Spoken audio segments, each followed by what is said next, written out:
I'm sorry, Bruce. You're right. But you don't have to worry about the Justice League. Trust me. You know me. Yeah, I do.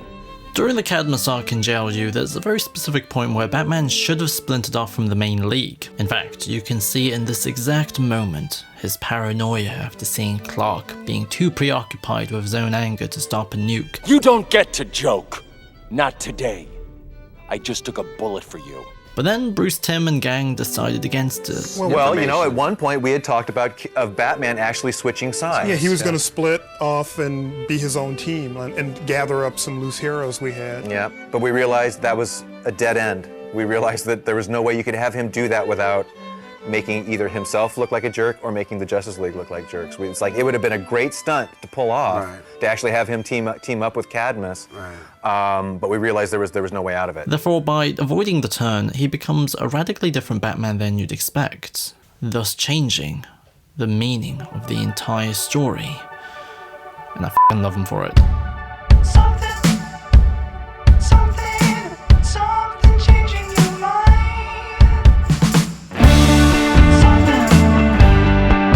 There's a moment in Tower of Babel where Alfred asks if Bruce must always worry about the League's dangerous potential, even after the death of Barry Allen. Bruce replies with the various scenarios where it could come in handy regardless, like mind control, body swap, clones and such. But then there's this really important exchange. You do realize that despite the way you isolate yourself from them, they're almost certainly not taking steps against you. If they aren't, they're foolish. Thanks for the dinner, Alfred. As the writer Mark Waid explained, the issue wasn't that Batman had these contingencies, it was the fact that he didn't tell them of their existence, because the next time they'd sit down or sparred with him, trusting him with vulnerable information, they don't know if he's recording or just listening as a friend. His actions, as Wonder Woman pointed out, weakened the team as a whole. People seem to misinterpret, and I tried to course correct on this with ensuing issues, but you know, Batman's sin was not that he came up with the contingencies. It was contingency plans. That's not a bad thing to do. I'm sure that Superman would want you to have a contingency plan in case something went horribly wrong with him. Yeah. And only Batman's crime was not telling his friends that there is something in place. Not specifically, just don't worry, I've got it covered. That was what drove him away from the Justice League. That's where the rest of the Justice League was like, now you creep us out. The Batman who appears in the Tower of Babel is a man with antisocial traits because of the way he doesn't let himself fully identify with his colleagues.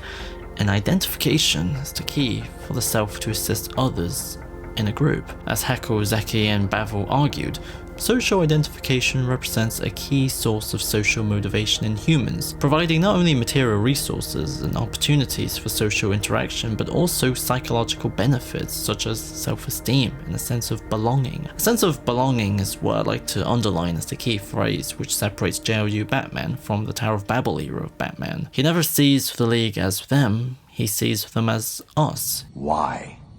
Because you and your friends couldn't do what needed to be done. He confronted his own Justice Lord counterpart and saw how he could be corrupted by totalitarian beliefs. You grabbed power, and with that power, we've made a world where no 8-year-old boy will ever lose his parents because of some punk with a gun. When Waller berates him in the toilet, he doesn't dispute his own inclusion and fears protecting our country from a very real threat. You.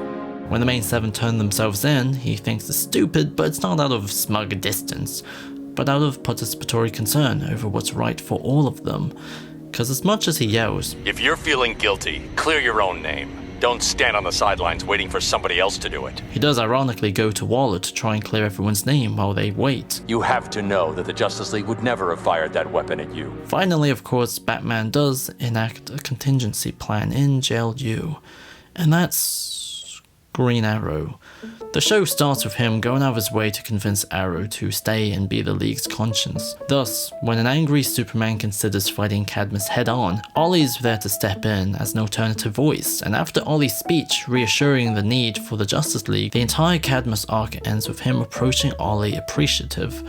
That as the voice of the people, he gave him and the League permission to carry on. Who guards the Guardians? We got it covered. This Batman is neither arrogant nor distant. He is loving and smiling because among people who share the same passion to help others, he doesn't draw any line between him and them in terms of who has the potential to fall. He has high commitment. If there is a threat to group, but not to self, a member will likely remain in the group. They will likely maintain their behaviour unless at least one of their group members is threatened, in which case they will likely continue or start behaving prosocially. The result of Batman's belief is the removal of any valid presence of doubt within the broader story, because even if the superheroes could take over the world, they simply wouldn't here. I'm not the man who killed President Luthor. Right now, I wish to heaven that I were, but I'm not. A universal sense of human decency can exist, where people with power can be benevolent and responsible. That, by definition, is what superheroes are, and JLU Batman believes in it. Central City builds statues to this fool, who makes bad jokes, who concerns himself with pitiful men like the trickster. I don't understand. No, you don't. In fact, he believes so strongly that he convinces Waller to transform from being a blind patriot who disliked all superheroes for their potential danger, much like the Tower of Babel Batman, to believing the world can't exist without Batman. Not because Batman is particularly patriotic, but because despite the limitations of his human body amongst and against gods, Batman's own heart was the most godly of them all. Something if the world lost, it would become dramatically worse. It's a power so great that even a doubtful Superman who doesn't know if he could continue to believe in what he's doing, looks to. As a result, Batman himself becomes a champion of pro-social values, where the smartest man's smart answer to fear is to believe. Believe in his friends, and to believe in people. Thus, he becomes the symbol of a unified vision of hope. The opening features Batman side by side with the League, looking up to a sky with heroes. Batman defends Longshadow, claiming he belongs with them. The Cadmus arc ends with Lois saying Superman is only human. I'm gonna cut him a break. He's only human. You know what I mean. The ending of the story as a whole finishes with the heroes giving the bad guys a head start as a concession for their aid during Darkseid's invasion, in which Batman walks with a smile. A head start? You're getting soft in your old age. Batman's faith means this is a vision of superheroes where the act of looking up to them doesn't mean they'll be looking down on you, but it means we're all invited to look up with them. I've known Bruce Wayne for over 50 years, and I've been keeping an eye on you your whole life. You're not Bruce's clone. You're his son. There are similarities, mind you, but more than a few differences, too.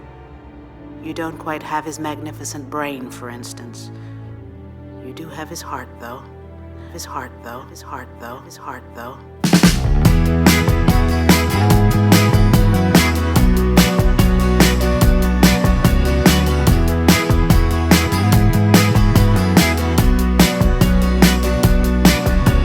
Questions asked, I'm just hanging around.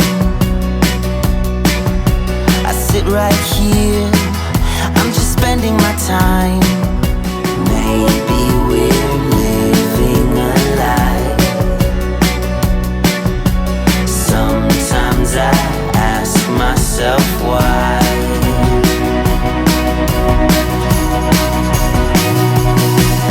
But when the sun comes out,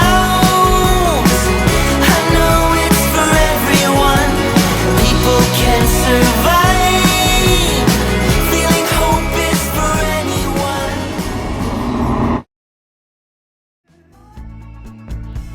Staring at gold, I know you really love the color. We picked it out over the phone.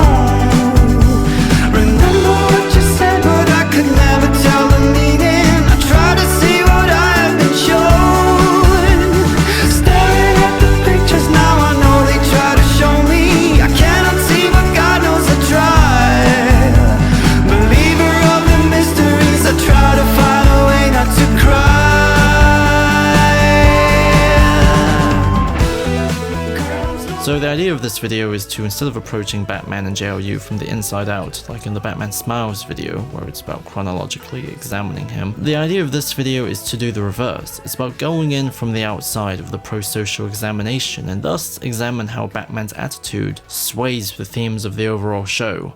Anyways, I hope you guys enjoyed this. I've got a second channel now, and special thanks to everyone on Patreon.